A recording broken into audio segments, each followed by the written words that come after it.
پیارے دوستو، السلام علیکم۔ آج کی اس ویڈیو میں ہم بتائیں گے امام احمد بن حنبل رحمۃ اللہ علیہ فرماتے ہیں۔ تو میرے دوستو، میرے پیارو، یہ ایک سچا واقعہ ہے امام احمد بن حنبل رحمۃ اللہ علیہ کا۔ ایک دفعہ مجھے عراق کے کسی گاؤں میں رات ہو گئی۔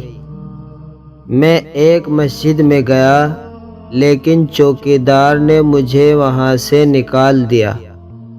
میں مسجد سے باہر فرش پر سو گیا۔ چوکیدار نے مجھے پاؤں سے پکڑا اور گھسیٹ کر مسجد سے دور کر دیا۔ ایک خدا ترس آدمی مجھے اپنے گھر لے گیا۔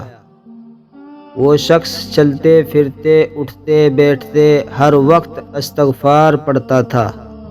صبح ہوئی تو میں نے اس شخص سے پوچھا کہ کیا آپ کو استغفار پڑھنے کا کوئی فائدہ ہوا ہے؟ اس نے جواب دیا، جی ہاں، میری ہر دعا قبول ہوئی، سوائے اس کے کہ میری ملاقات امام احمد بن حنبل رحمۃ اللہ علیہ سے ہو جائے۔ تو امام احمد بن حنبل نے کہا، میں ہی احمد بن حنبل رحمۃ اللہ علیہ ہوں، اور تم دیکھو کہ مجھے کیسے گھسیٹ کر تمہارے پاس لایا گیا ہے۔ تو میرے دوستو، میرے پیارو، یہ ایک سچا واقعہ ہے امام احمد بن حنبل رحمۃ اللہ علیہ کا۔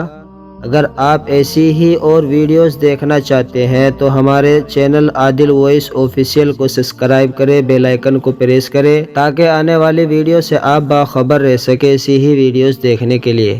ملتے ہیں ایک اور نئی ویڈیو میں، تب تک کے لیے خدا حافظ۔